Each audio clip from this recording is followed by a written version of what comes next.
আপনি যত এফপিএস বাড়াবেন আপনার ভিডিও কোয়ালিটি ফুল হবে ঠিক আছে, কিন্তু ভিডিওর সাইজ বেড়ে যাবে। হ্যাঁ, এখন আমি নিউজ যখন বানাচ্ছি, নিউজ যখন শুট করছি, ডেফিনেটলি আমার উদ্দেশ্য হচ্ছে যদি দ্রুত আমি পাঠাতে পারি। সাইজ যদি বেড়ে যায় সে কিন্তু প্রবলেমে আপনি পড়ছেন, রাইট? পাঠাতে দেরি হবে। এরপর স্পেশালি আপনারা বাইরে যারা কাজ করেন তারা হচ্ছে ফিল করেন, তাই না, যে ইন্টারনেট কভারেজ যদি পোর্ট থাকে, তাই না, একটা ভিডিও ফাইল যেতে অনেক সময় লাগে, তাই না?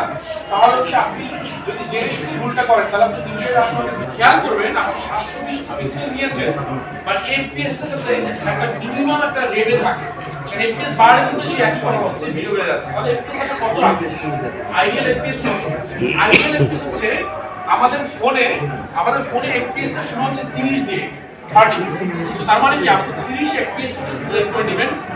নিউজ যখন বানাবেন আপনার এফপিএস এর লেভেল হবে 30।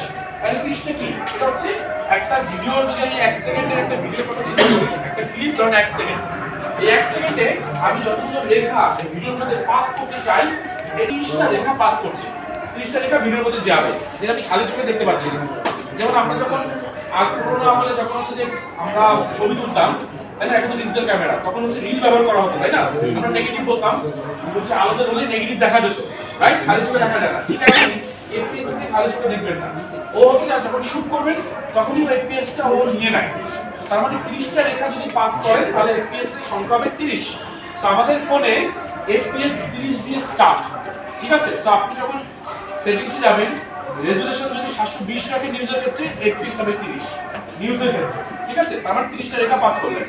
আবার অন্যদিকে যখন ফিচার বানাবেন, আমরা যেহেতু বলছি ফিচার মানে কি কোয়ালিটিফুল কন্টেন্ট, সেখানে আপনি এফপিএস বাড়াতে পারেন। যদি আপনি বাড়াতে পারেন সেই অপশন যদি ফোনে থাকে তাহলে বাড়িয়ে নেবেন। অনেক ক্ষেত্রে অনেক ফোনই এফপিএস ও হচ্ছে বাই ডিফল্ট সেট করে দেয়, চেঞ্জ করা থাকে না, সুযোগ নেই। আপনি যদি হচ্ছে 1080 পিক্সেল নেন, এফপিএস আপনি 30 দিয়ে দিতে পারে, 60 করতে পারবেন না। এই জন্য হচ্ছে আপনি ফোনটা চেক করবেন যে আপনার এফপিএস চেঞ্জ করার অপশন আছে কিনা, নাকি বাই ডিফল্ট সেট করা ইনবিল্ট। ওকে, এখন প্রশ্ন হচ্ছে তাহলে ফিচারের ক্ষেত্রে এফপিএস কত হবে? ডেফিনেটলি ফিচার মানে হচ্ছে কোয়ালিটি কন্টেন্ট, আমরা এখানে চেষ্টা করব এফপিএস বাড়ানোর। যদি সেটা 30 হয় 30, 60 হলে 60, বা 30 এর নিচে নেওয়া যাবে না, কেমন? সো আমার হাতে যদি সময় আছে ফিচারের ক্ষেত্রে তো আমি এফপিএস বাড়াতে পারি, কোনো অসুবিধা নেই। বাট যদি নিউজ হয় অবশ্যই হচ্ছে আপনি 30 এর উপরে যাবেন না। 30 এর উপরে গেলে সেই ভুলই হবে যে আপনার ভিডিও ফাইল বেড়ে যাবে, বড় হবে, পাঠাতে বেশি সময় লাগবে। কারণ মোবাইল সাংবাদিকতা বলেন, মাল্টিমিডিয়া সাংবাদিকতা বলেন, এইখানে এই সাংবাদিকতা চর্চার একমাত্র হচ্ছে একটা উদ্দেশ্য হচ্ছে কিভাবে সাংবাদিক দ্রুত গতিতে স্পট থেকে তার খবরটা নিউজ রুমে পাঠাতে পারে।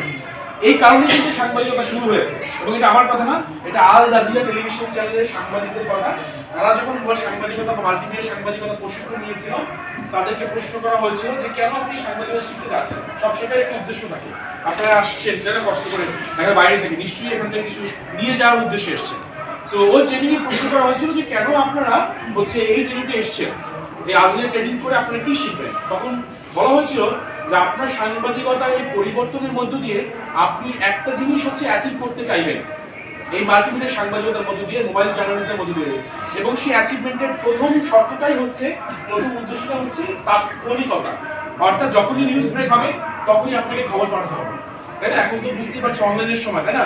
আমি পত্রিকায় কাজ করি, আমার আগে কিন্তু নিউজ ব্রেক হয়ে যায় সোশ্যাল মিডিয়াতে, তাহলে আমার কাজ কি? আমার কাজ যদি অন্যরা করে যায় তাহলে আমার তো অস্তিত্ব থাকবে না। তাহলে আমি কিভাবে দ্রুত ব্রেক করতে পারবো একটা খবরকে, এবং সেই খবরটাকে মাল্টিমিডিয়াতে রূপ দিতে পারবো, সেটা কিন্তু আমার জন্য নতুন চ্যালেঞ্জ, তাই না? আমি যখন সাংবাদিকতা করেছি আমার সম্পাদক একটা কথা বলতেন সবসময়, তাই না? সেটা আমি সবসময় বলি, ধারণ করি, সেটা হচ্ছে সময়ের সাংবাদিক হয়। সময়ের সাংবাদিক, সময়ের চাহিদা কি সেটাকে বুঝেই নিজেকে তৈরি করা। সো আপনাকে এখন তৈরি হতে হবে একজন ব্যাকপ্যাক জার্নালিস্ট হিসাবে। ব্যাকপ্যাক জার্নালিস্ট, আপনার পিছনে একটা ব্যাগ থাকবে এবং সেই ব্যাগে সব ধরনের হচ্ছে আনুষঙ্গিক যন্ত্রপাতি থাকবে, যেমন মনোপড, ট্রাইপড, ফোন, মাইক্রোফোন, তাই না? এগুলো আপনার সঙ্গে রাখতে হবে, এবং আপনি এগুলো নিয়ে হচ্ছে যে কোনো সময় নিউজ ব্রেক করার এবিলিটি আপনার তৈরি হবে, হোক সেটা রাত 2টায়, হোক সেটা সকাল 6টায়। বুঝতে পেরেছি? সো যেখানে ফিরে আসছে আলোচনায়, সেখানে আমরা আসি এফপিএস এর বিষয়টা।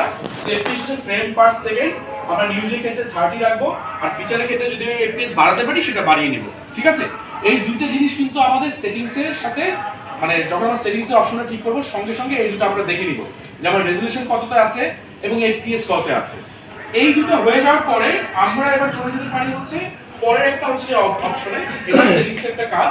যেটা হচ্ছে আমরা বলি সবসময় এটাকে গ্রিড লাইন্স বা হচ্ছে ফ্রেম লাইন্স।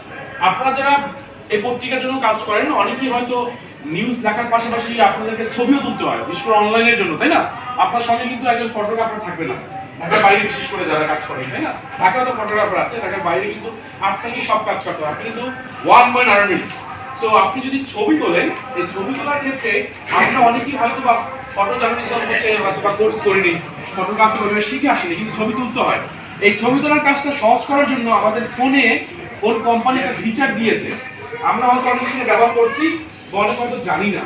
সো এটা আপনারা যারা জানেন না তারা হচ্ছে একটু শুনে রাখেন, আপনাদের ফোনে ক্যামেরা অপশনে গেলে একটা ফাংশন পাবেন, সেটার নাম হচ্ছে গ্রিড লাইন্স। গ্রিড লাইন্স বা অনেক ফোনে এটা লেখা থাকতে পারে ফ্রেম লাইন্স, একই কথা। গ্রিড লাইন এবং ফ্রেম লাইন একই কথা। এর কাজটা কি? এর কাজ হচ্ছে আপনি যখন ছবি তুলবেন, আপনার হচ্ছে ক্যামেরাটাকে আপনি যখন গ্রিড লাইনে হচ্ছে যে অপশনটাকে অন রাখবেন, আপনার হয়তো বা এখন অফ অবস্থা আছে, আপনি এটা সেটিংস থেকে দেখবেন, অন করলে আপনার ফোনে হচ্ছে এই ক্যামেরার যে ফ্রেমটা আমরা এখন দেখতে পাচ্ছি এটা ভাগ হয়ে যাবে। দেখতে পাচ্ছেন এখানে কতগুলো রেখা গেছে না, রেখাগুলো বলা হয় ফ্রেম লাইন্স বা গ্রিড লাইন্স। সাধারণত রেখাগুলো হচ্ছে থাকে 3x3। 3x3 মানে কি? তিনটা রেখা হচ্ছে সমান্তরাল আর তিনটা রেখা হচ্ছে ভার্টিক্যাল, এভাবে যায়, ঠিক আছে? এই রেখাগুলো যদি হচ্ছে আপনি অন করে রেখে আপনি ছবি তোলেন, আপনার ছবির ফ্রেমিংটা পারফেক্ট হবে। আপনি হয়তো চোখের আন্দাজে আপনি ছবি যখন দেখেন, ফ্রেমিংটা হতে করা আপনার জন্য কঠিন হতে পারে, কারণ আপনি তো প্রফেশনাল ফটোগ্রাফার না। যারা প্রফেশনাল ফটোগ্রাফার তারা চোখের আন্দাজেই হচ্ছে দেখে ফ্রেমিংটা করতে পারে, যেটা আমি পারছি না। এই জন্য আমার এই ফ্রেমিং লাইনগুলো আমাকে আমার কাজটাকে সহজ করে দিবে, এই জন্য ফ্রেম লাইনের ব্যবহার। আপনি অন করলেন, এবার আপনি কিভাবে ছবিটি তুলবেন? সে আপনি একটা হচ্ছে সূর্যমুখী ফুলের যদি ছবি তুলতে চান, সেটা আপনি এই ফ্রেমে কোথায় রাখতে পারেন, তাই না? সেটা নির্ভর করছে আপনার ওই ফুলটা কিভাবে কোন জায়গায় অবস্থান করছে, গাছটা কোথায়, নাকি সেটা একটা ফুলদানিতে আছে। যে পরিস্থিতি থাকুক না কেন, ওই ফুলটাকে আপনাকে দেখতে পাচ্ছেন এই যে দুটো রেখার সংযোগকারী একটা পয়েন্ট আছে না, দেখতে পাচ্ছেন দুটো রেখা যেখানে মিলিত হয়েছে, এই পয়েন্টগুলোকে বলা হয় গোল্ডেন রেশিও, ফটোগ্রাফির ভাষায় গোল্ডেন রেশিও। এবং ছবি যখন তুলবেন এই পয়েন্টগুলোতে আপনার সাবজেক্টকে রাখলে আপনার ফ্রেমিংটা পারফেক্ট হবে। মানে পয়েন্ট হচ্ছে ফ্রেমিং এর জন্য, যে আমি যে ফুলটার ছবি তুলছি এই ফুলটা কোথায় রাখবো, আইদার এখানেও রাখতে পারি, এই দুটো লাইন এখানে মিলিত হচ্ছে, এটা ডিপেন্ড করবে ওই ছবিটার অবস্থানটা কোথায়, কনটেক্সট সাবজেক্টের উপরে, অথবা আমি এখানেও রাখতে পারি, ঠিক আছে? যে কোনো একটা পয়েন্টে আপনাকে নিতে হবে। বেশিরভাগ ক্ষেত্রে আমরা এই পয়েন্টটাই হচ্ছে বাছাই করি, এই যে মাঝামাঝি যে পয়েন্ট দেখতে পাচ্ছেন রেখাটা, এই রেখা অথবা এখানে অথবা এখানে, নির্ভর করছে সাবজেক্টটা কি অবস্থায় আছে। এই দুটো সংযোগকারী যে কোনো একটা সংযোগে আপনি ফুলটাকে মাঝামাঝি রেখে যদি ছবি তোলেন, আপনার ফ্রেমিংটা পারফেক্ট হবে। গ্রিড লাইনটা অন রাখি ফোনে এবং তারপরে ছবি তুলি। সো আপনার ফোনে যদি গ্রিড লাইনটা অফ থাকে, এখন যদি এটাকে অন রাখবেন এবং অন রেখে ছবি তুলবেন, এবং ছবি তোলার পরে আপনি দেখবেন আপনার আগে তোলা কোনো ছবি আর এখনকার তোলা ছবি দুটো পাশাপাশি রাখলে আপনি নিজেই পরিবর্তনটা বুঝতে পারবেন, ঠিক আছে?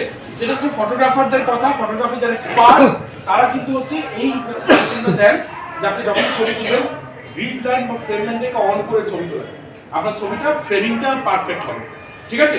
এটা আপনাদের ফোনে আছে এই অপশনটা, শুধুমাত্র না জানার কারণে আপনারা হয়তো ব্যবহার করতে পারছেন না, এটাকে অন করে রাখবেন, ঠিক আছে? আচ্ছা, এটা গেল হচ্ছে আরেকটা অপশন, আরেকটা হচ্ছে সেটিংস এর কথা। এবার আসি হচ্ছে আমরা যারা হচ্ছে মাল্টিমিডিয়া সাংবাদিকতা চর্চা করব, আমাদের তো হচ্ছে ধরেন মাল্টিমিডিয়া স্টোরি বানাতে হবে, এবং সেই স্টোরিটা আলটিমেটলি আমি কোথাও না কোথাও দেখাবো। যেহেতু হচ্ছে আপনাদের টেলিভিশন চ্যানেল না, আপনারা মোস্টলি আপনাদের কন্টেন্টগুলো সোশ্যাল মিডিয়াতে আপলোড হবে এবং তারপর সেখান থেকে কন্টেন্ট এমবেড হয়ে আপনাদের ওয়েবসাইটে আসবে। সো আমি যদি ফেসবুক বা ইউটিউবকে প্রায়োরিটি দেই, সো তাহলে হচ্ছে আমরা কোন ধরনের, কোন টাইপের বা কোন সাইজের ভিডিও আসলে হচ্ছে আমরা সাধারণত তৈরি করতে পারবো, বা আমরা দেখি বাংলাদেশে সাধারণত কোন ধরনের ভিডিওগুলো বেশি হয়। সাধারণত 3 ধরনের ভিডিও আমরা দেখে থাকি। এই 3 ধরনের ভিডিও আকৃতি বা সাইজ আছে, এই জন্য একে আমরা বলি হচ্ছে ভিডিওর ভাষায়